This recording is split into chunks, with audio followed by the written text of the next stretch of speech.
نحمدہ و نصلی علی رسولہ الکریم اما بعد فاعوذ باللہ من الشیطان الرجیم بسم اللہ الرحمن الرحیم۔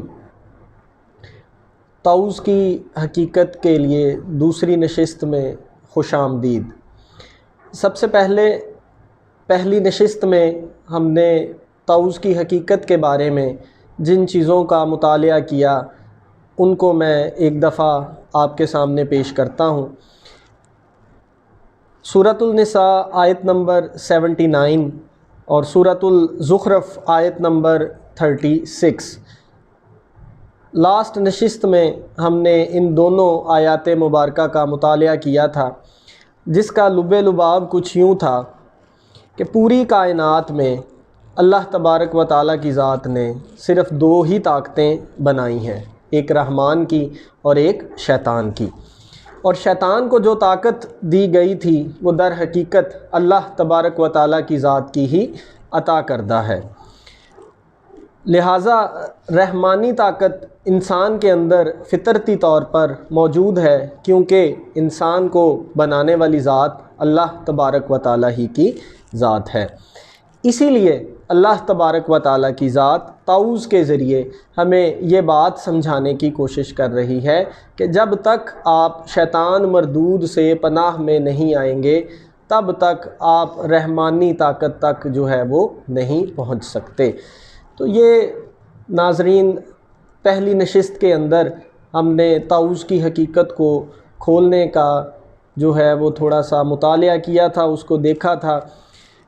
آج ہم طاؤس کی حقیقت کے بارے میں کچھ مزید باتوں کو جو ہے وہ دیکھتے ہیں۔ جامعہ ترمذی کی حدیث ہے 2988۔ رسول اللہ صلی اللہ علیہ وآلہ وسلم نے ارشاد فرمایا، آدمی پر شیطان کا اثر ہوتا ہے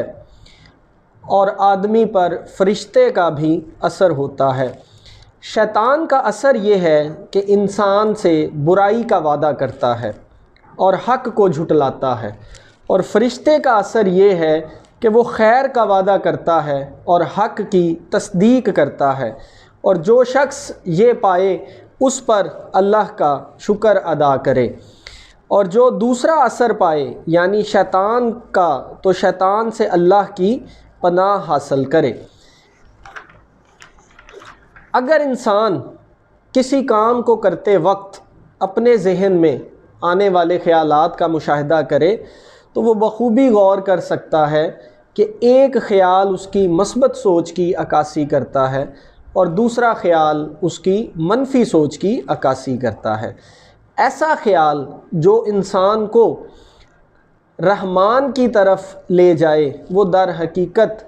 رحمانی طاقت کی طرف سے عطا کردہ ہے، اور ناظرین یہی راستہ اصل میں صحیح راستہ ہے۔ اور اس کے برعکس اگر آپ منفی سوچ والے خیال کو دیکھیں تو منفی سوچ والا خیال جو ہے اس کو وہ صحیح کام کرنے سے روکتا ہے۔ یہ خیال در حقیقت شیطانی وسوسہ ہے، اور اگر انسان اس وقت صحیح خیال پر عمل کرے تو وہ فلاح والے لوگوں میں شامل ہو جائے گا۔ تو ناظرین یہاں پر آپ کے لیے شیطان مردود سے پناہ حاصل کرنے کے لیے ایک نکتہ چھوڑے جا رہا ہوں کہ جب بھی آپ کسی کام کو کریں آپ غور کریں تو آپ کے دماغ میں دو ہی خیالات آتے ہیں۔ ایک خیال اس کام کو کرنے کے لیے ہے اور دوسرا خیال جو ہے وہ اس کام کو نہ کرنے کے لیے ہے۔ تو اگر اس وقت آپ صحیح خیال پر ٹک کر دیں، صحیح خیال کو سلیکٹ کر لیں تو آپ شیطان مردود سے پناہ کی طرف جو ہے وہ چلے جائیں گے، اور جب آپ شیطان مردود سے پناہ کی طرف جائیں گے تو در حقیقت آپ کو آپ کے رحمان کا ساتھ جو ہے وہ عطا ہو جائے گا، اور جب آپ کو رحمان کا ساتھ جو ہے وہ مل جائے تو اس کا مطلب ہے آپ اللہ کی پناہ میں چلے جائیں گے۔ تو ناظرین ان باتوں پر غور کرنے کی ہم سب کو ضرورت ہے، کیونکہ جب تک ہمیں شیطان مردود سے پناہ نہیں ملے گی تب تک جو ہے وہ ہم اپنی آخرت کو سنوار نہیں سکتے۔ ارشاد باری تعالیٰ ہے سورہ ال عمران کی آیت نمبر 145، ارشاد باری تعالیٰ ہے، اور کوئی شخص اللہ کے حکم کے بغیر مر نہیں سکتا، اس کا وقت لکھا ہوا ہے، اور جو شخص دنیا کا انعام چاہتا ہے ہم اسے اس میں سے دیتے ہیں، اور جو شخص آخرت کا انعام چاہتا ہے ہم اسے اس میں سے دیتے ہیں، اور ہم عن قریب شکر گزاروں کو خوب صلہ دیں گے۔ تو اگر ناظرین ہم اس آیت مبارکہ پر غور کریں تو اللہ تبارک و تعالیٰ کی ذات قرآن پاک کے اندر واضح طور پر ارشاد فرما رہی ہے کہ اے بندے،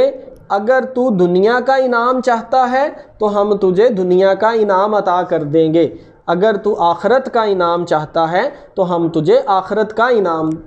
جو ہے وہ عطا کر دیں گے۔ تو یہ انسان کے اپنے اوپر جو ہے وہ منحصر کرتا ہے کہ وہ کس دنیا کو حاصل کرنے کے لیے جو ہے وہ کوشش کرتا ہے یا وہ آخرت کو حاصل کرنے کے لیے کوشش کرتا ہے۔ تو میں آج کی اس نشست کو یہاں پر ختم کرتے ہوئے پھر آپ کے لیے ایک شیطان مردود سے پناہ حاصل کرنے کا ایک اور طریقہ چھوڑے جا رہا ہوں کہ جب بھی آپ کسی کام کو کریں تو اپنے دماغ میں آنے والے رحمانی اور شیطانی خیال میں جو ہے وہ پہچان کر لیں۔ اگر آپ کو اس پہچان کے بارے میں پتہ چل گیا تو اس طریقے سے ہم شیطان مردود سے پناہ حاصل کر سکتے ہیں۔ اللہ تبارک و تعالیٰ کی ذات سے دعا ہے کہ اللہ تبارک و تعالیٰ کی ذات ہم سب کو ان چیزوں کو سمجھنے کی توفیق عطا فرمائے، اور طاؤس کی حقیقت کو مزید جو ہے وہ انشاءاللہ ہم اگلی نشست میں کھولنے کی کوشش کریں گے۔ آمین۔